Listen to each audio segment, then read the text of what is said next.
All right, and welcome back to another episode of In the World of Female Sports. I'm your host, Larissa Maloney, and I'm so excited for our next guest. Everybody say what's up to Brandie Wilkerson. Hi, guys, and thank you so much for having me. Absolutely. All right, so this talk I'm so excited about, but let's bring it back to the beginning. Where are you from? Where'd you grow up? Yeah, it's so funny. Every time I get the where are you from question, I just get nervous because I never know what to say. Um, I can barely figure it out. So I was originally born in Switzerland, and that's where my family is. And I grew up there until I was about 6 or 7, and then we moved to Canada, and that's where Whoa. I spent the rest of my life. But I'm also half American, so I did live there for a little bit when I was a kid before moving to Canada. So I guess where I'm from now is Canada, but I guess I was born somewhere else, so Got you. a little bit of everything. Whoa. Yeah. Yeah. Combination of everything. So how'd you get into volleyball? um, I always played sports growing up, and volleyball was just one of those things I tried in high school during seasons, and as well, like basketball. I actually loved rugby growing up. That was like my big one. So, Ooh, cool. um, yeah, super random. Loved it. My mom not as excited about that, but I bet. she kind of was like, yeah, she's like maybe like try volleyball more. More. Yeah. So I finally played club volleyball when I was in my last year of high school. So I started taking it seriously in quotations, super late.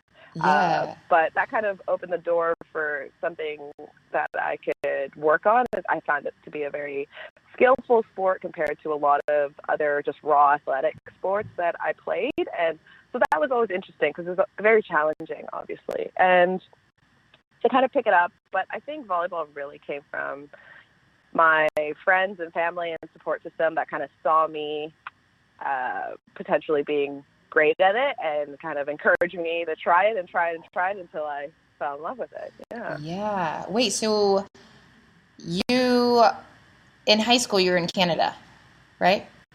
Yes. Yeah. Okay. Okay. So what happened after high school? Yeah. I went to York University in Toronto, and I really wanted to just focus on um, finding a career path. I honestly didn't ever plan on being a professional athlete because I come from like immigrant parents that are like, get a real job. So they were like, yeah, sports is fun, but like, what are you really gonna do? But really, Yeah. that So is that's so kind funny. of what the what the mentality was going into university. So I kind of chose it based on wanting to pursue advertising and communications and that kind of stuff. And then I basically just tried out for the varsity team just because, and that worked out great. And I played varsity volleyball for about 4 years and then transitioned into beach volleyball within that kind of time period because the beach volleyball center for the national team was really close to my university. So a lot of the athletes were always around. Yeah. Wow. Okay. So what position did you play? So I played right Indoor. side. Okay. Yeah, naturally, because I'm left-handed, they like immediately like, yeah, we Yep. know where you're going. Opposite. Get over there. Yep. Yeah. So yeah, I kind of just stayed in my little corner, did my little thing. Yeah, it was fun Awesome. though. Hmm. So how is that transition from indoor to beach? It was interesting. Oh yeah. I was lucky to be kind of giving it a try and really, struggling and not being great with another girl who was in the exact same position as me, like tall girl transitioning from indoor. So we both struggled together, which was awesome. And then Nice. at the Yeah. time, I had a boyfriend who played on the national team, and he was like, just you could do it, like keep going. So it wasn't easy at the beginning. It's honestly quite a blur, but I know I was not having like, oh, no problem here. Right, So right. yeah. So it was just a lot of hard work, but I think it was because it was so challenging. I was like, this is something I want to conquer. Like, you know, you just don't want to let it drop until you've faced your fear, kind of a thing. So I guess I'm still doing that every day. That's really Yeah. why I'm still here. Yeah. Wow, I love that. So, did you play any beach before, like in college or in high school? Oh, no, definitely not. Not No. at all. Yeah. Wow, and now look at that. I know. It's so crazy the way the world works. Right. So, tell me what's going on now. So, Yeah, traveling. What are you doing? yeah. So now I play beach volleyball full time professionally for Whoop Team whoop. Canada. All of the things I never thought was going to happen, and loving it way more than I ever thought I would. I feel so incredibly grateful and blessed for this opportunity. So I'm just taking advantage of it. My partner, Heather Bainsley, she is a Rio Olympian. So I've kind of Wow. was swooped up under her wing right after the Rio Olympics, and we've just been thriving together, building a new relationship, a new team, new systems, and it's working out for us. We're the top team in the world right now, so it's like, yeah, Yes. just fighting it, you know, just Look working at hard. you. That's so Oh cool. yeah, thank you. So, what is mom and dad saying now?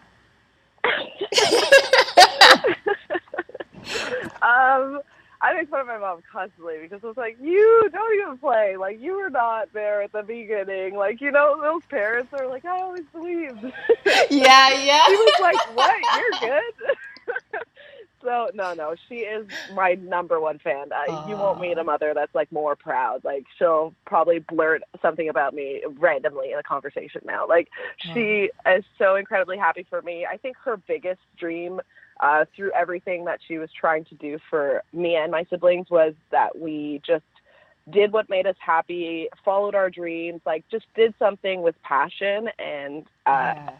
and it didn't really matter what it was going to look like. And I think those lessons really came through. So she's really happy that it's kind of, you know, made itself show up through volleyball. Yeah. So, Yeah. like, Yeah. where do you think that, like, passion, determination comes from? Because obviously you had parents trying to, like, stray you in a little bit of a different direction. So, what made you stay hmm on this path?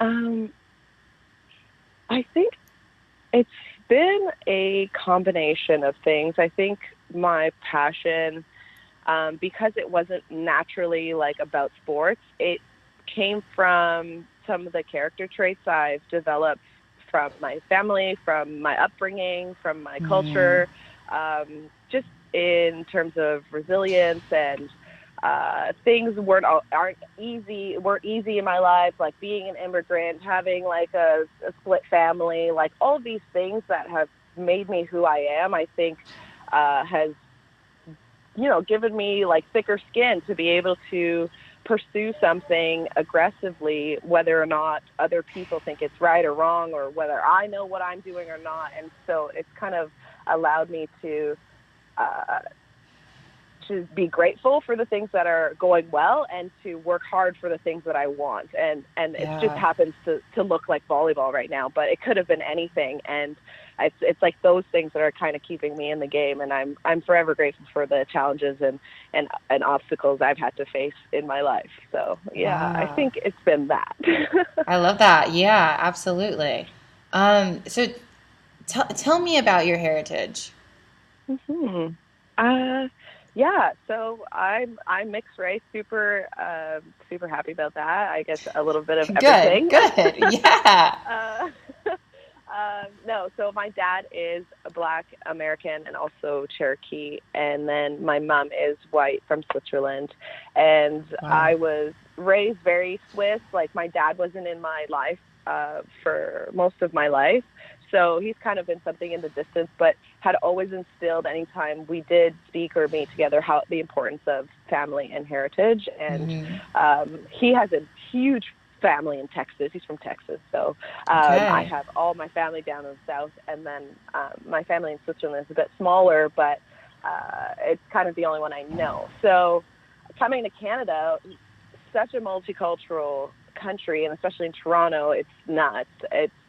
I grew up in a very like low income neighborhood as an immigrant family, surrounded by all sorts of amazing, beautiful cultures that I grew up with, my best friends and stuff like that. And then went to, like managed to get myself to like an art school that was very preppy and like high income. So it was like, I got a little bit of everything, learned from a lot of different people from me. So I kind of tie them all into my culture at this point.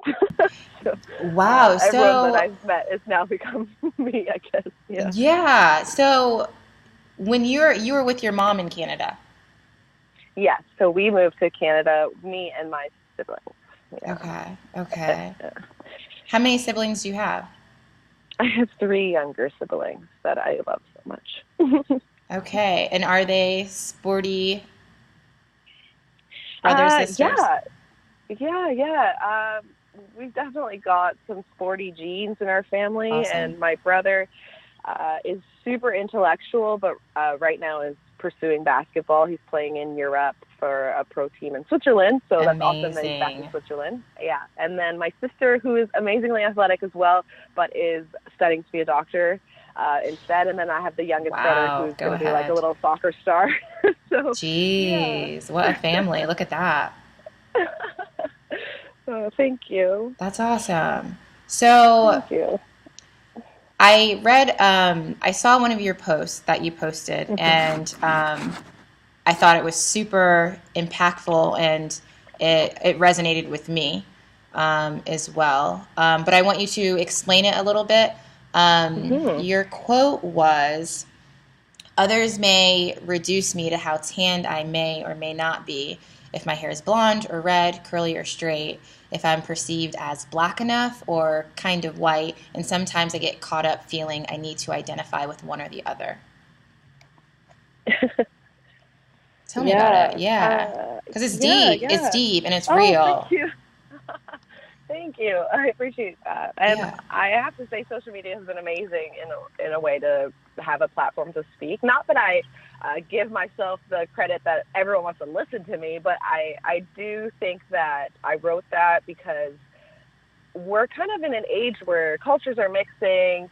Everyone is open. Like, everyone should be just loving and caring to each other, no matter, like, we just need to move beyond the superficial, and especially when it comes to skin color, it's just absurd to me. Like, those things just resonate. Being mixed, biracial, mixed race, like, I think it's just like a mixed race thing where you're just like, oh, everyone wants to categorize. Well, how do you categorize this person?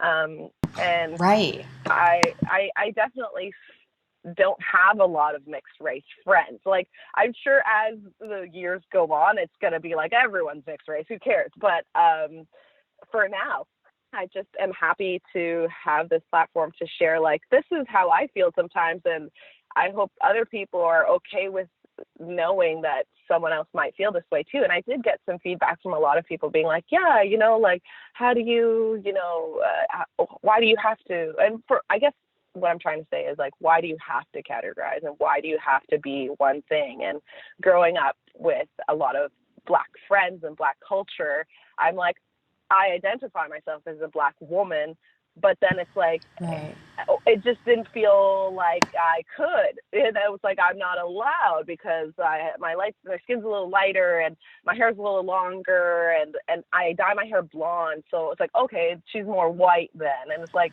I play a sport that's very predominantly white, and it's like, okay, she's okay, but like, oh, I wouldn't consider you Black. Like, I get that a lot, and I'm like, tell me about that's my that culture, and that's my family. Yeah, tell me about that. Like, give me an instance, because I've gotten that as well. And I'm African American fully, but for some reason, since I talk properly. Right, right. I've gotten comments when I was younger, and I didn't know how to deal with that when I was younger. I was like, well, Mm. this is me. This is how I talk. I don't get it. This, I am African American, but you know. But so yeah, tell me about your experience. Yeah, I mean, that's super unfortunate. But it's like those comments is not something I'm surprised. It's not like, oh, I've never heard someone say that before. Hmm. It's common, and that's kind of crazy. And so I think I get it um, because I'm very like alternative indie, like artistic, and kind of Yeah. for some reason that kind of genre or style is allocated to a predominantly white culture, which is I don't understand.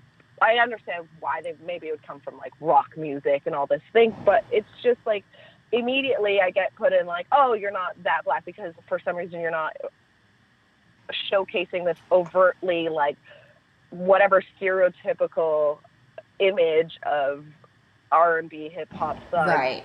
like slang that you might see. But that's also I'm equally passionate about that, and it's like so I think on a very superficial way, and then maybe the way you speak, or I have honestly I have a white boyfriend, so it's like oh okay she dates white guys. It's like oh I'm what telling that's what's a different happening? and that's another level. Yes. Right. Yes. And it's like, okay. And my sister, she's darker skinned than me. And it's like, she all of a sudden gets to be black, but I don't. And it's like, we're Yeah. sisters. It's crazy. Um, so It's my friends wild. now know like how important it is for me to be like, no, you can't say that kind of stuff. But in a wider scope, I don't know if it's really different. Yeah, I don't know. It's Right. something that needs to be worked on, I think. Yeah, and talked about and actually addressed because Yeah. I'm essentially in the same boat as well. My husband's English. He's as white as can be. He's English. Yeah. So, and we have mixed race kids obviously. So this Yeah. it's huge. Yeah. Yeah. Um, and it should just be celebrated as like a beautiful thing, um, versus pulled apart. Um, and I think, Exactly. yeah, like you said, be talking about it and being real about these things is the only way we're gonna move forward. Yeah, I agree. Like in sports specifically, have you felt marginalized in any way because of your race? Um, I haven't felt like I have been marginalized, not to my face at least. I think beach volleyball has given me, and sport has given me a way to go beyond those borders and allow Yeah, my skill and everything that has very objective views be the representation of me versus whatever outside things you want to think about me. You know what I mean? Like it kind of neutralizes everything yeah, because at the end of the day, it's a game. You win, you lose, you're good, you're not good. It's like there's no room to talk about those things if I'm performing to my best and I give them something else to talk about.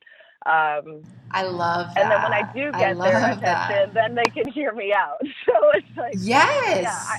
I think sport is an amazing funnel that way. I think sport is a funnel for me in terms of opportunity to get out of my like lower income background, but on another level, it's just neutralized. It's just made everyone equal because Yeah. it's a ball game. Right. That. Yeah.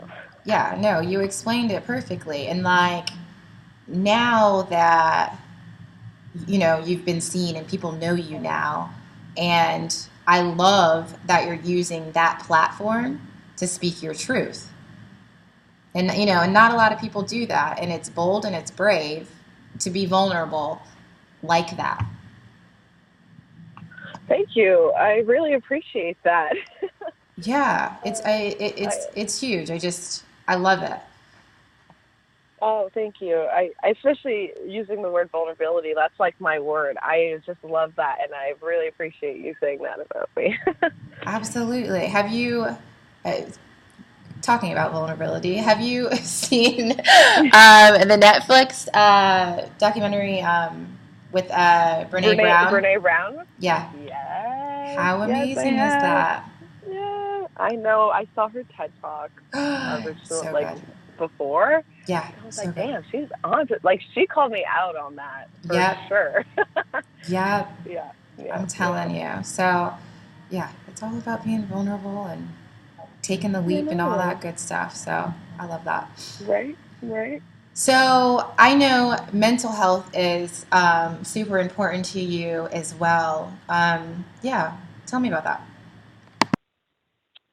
Yeah, I think my uh, kind of passion for talking about and removing any stigma from mental health really started uh, developing when I started thinking beyond the scope of my everyday life, or just even the game of volleyball. If I was to use that as a primary example, you have to have, everyone talks about the sport mind and all of this stuff, like the mental game. And sure, that's going to win you games. But I think beach volleyball just gives you another level of exposing yourself and really having to reflect and deep down and pull out all of these things you never thought of before, if you allow it, if you welcome that kind of challenge. It's there for Yeah, you. And so with that, I realized there are some parts in my life that I was not taking care of and not loving myself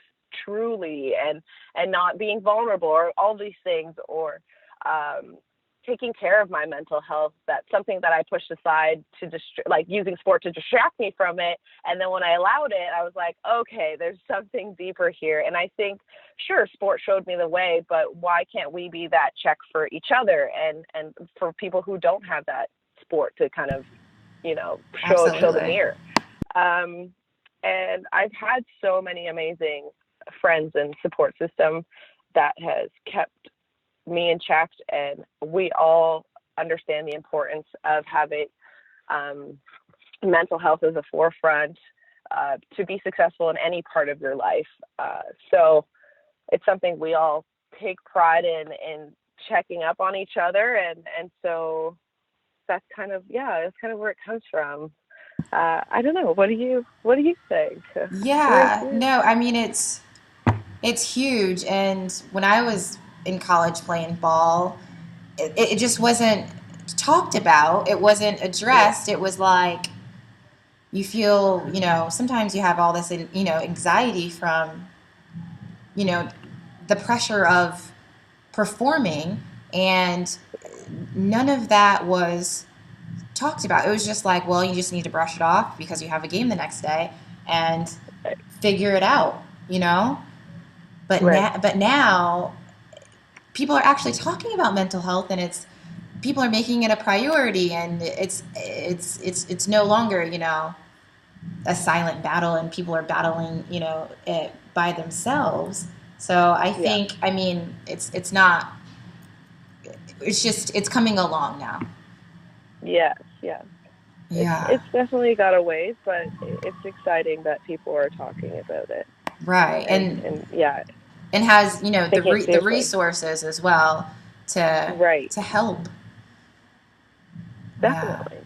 Yeah. So what would you what would you say to young athletes that are dealing with these type of issues, if it's anxiety or maybe even depression while um, playing sports?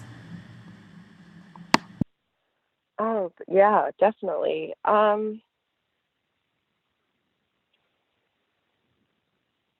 It's definitely hard. It's easy to just be like, just open up to someone about it, and Yeah. it's never that easy. I know I struggled with some things, and that was not my first instinct at all. Oh yeah. But it really just takes just like one just little, I think, step or goal, whether it's private or whether it is talking to someone. And I think it's just taking little bits of it, a little piece at a time, at a time, at a time. And depending on what you're going through, if you just like cannot get over something, you look at this massive problem or this huge point of anxiety or something that's just eating you alive. You can't take it all at once.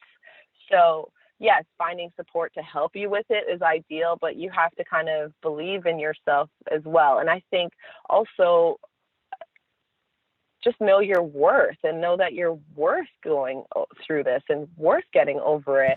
Absolutely. And you're worth kind of like the flip side, the better half, the positivity. So I think it's gonna have to come from you, right? So and like you said, communication is key, and that it's not the easiest thing to open up about something that's super personal, but it starts with you.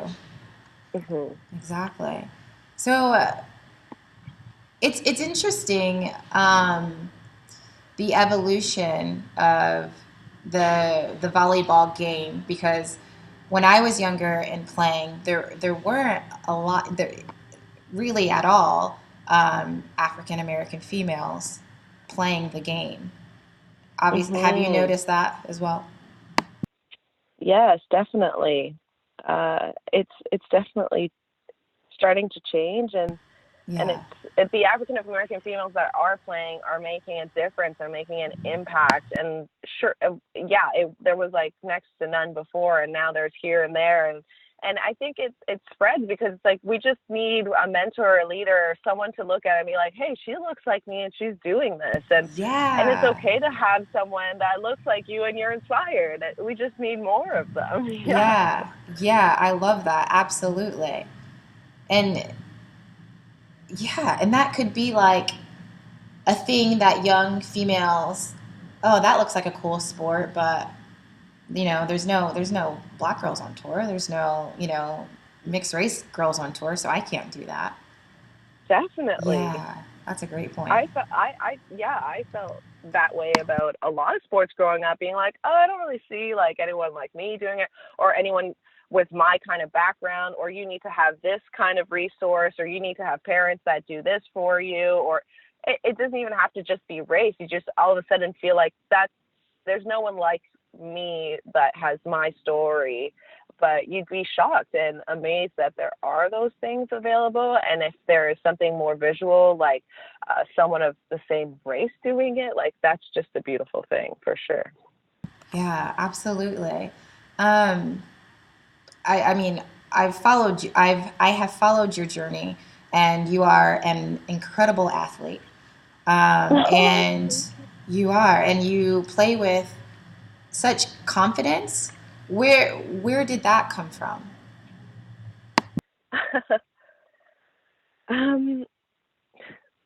It's been a work in progress for sure. And the pieces of it have been the challenges I've overcome, and have been able to be like, hey, I made it through that. I can do this. And it's just been that constant self-talk, that self-encouragement.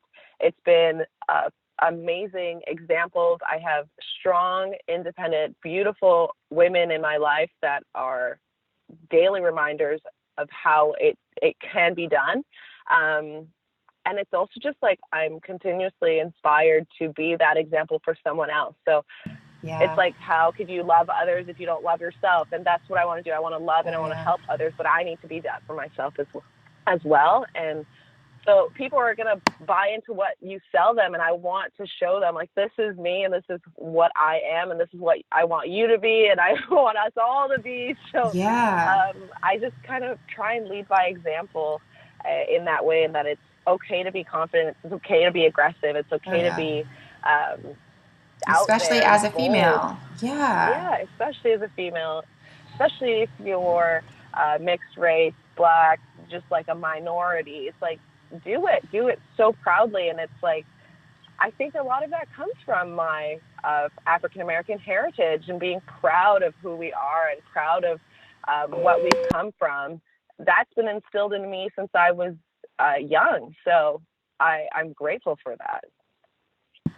Yeah, I absolutely love that. Were you always like that growing up? Was there a time where you struggled with your identity and then, I don't want to say like found yourself? You know what I mean? Right, right. Definitely. I was very insecure growing up. Mm, I just did not love myself at all. I had yeah, crazy high standards for myself, and I would compare. And that's the problem when you start comparing, because like yeah, I barely have one race or one identity going on. How am I going to compare with other people who are doing totally their own thing? So right. uh, it came a lot to that inward self-reflection and building a case for myself, really, like, this is who I am, this is what I like, why do I like it? Because of this. Like, that's all that should matter. It shouldn't Right. matter about anything else, and what anyone else thinks of.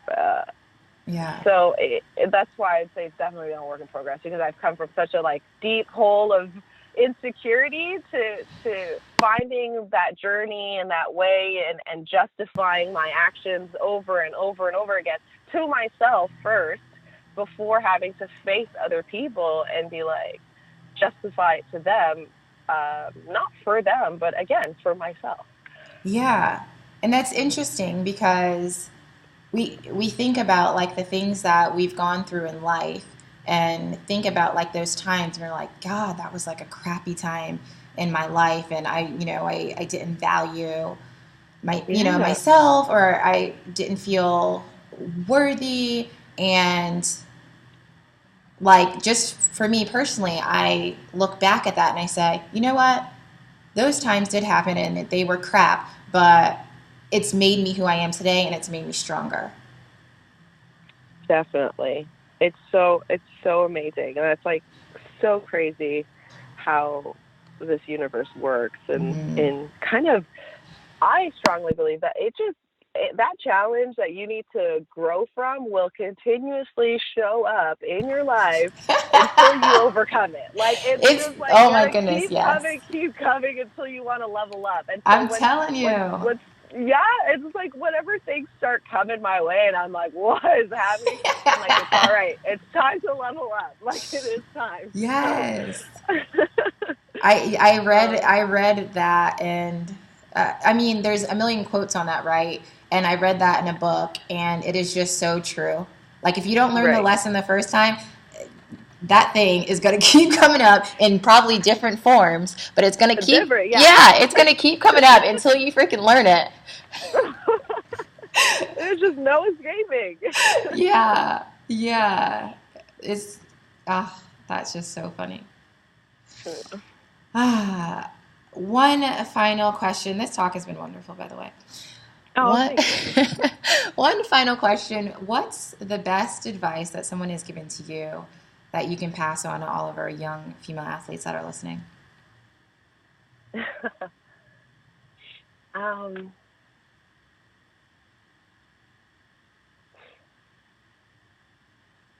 my mom has always been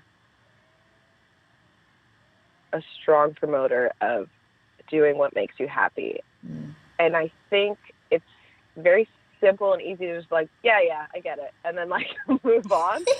But I think that has come up for me when I have to make a tough decision, when I'm unsure, when I don't know what's going to happen in the future, how is this going to affect me, like, am I making the right, like, breakups, like, everything, all these really tough times that you're like, I'm so lost, I don't know if I'm doing this right, what about this, what about Yeah.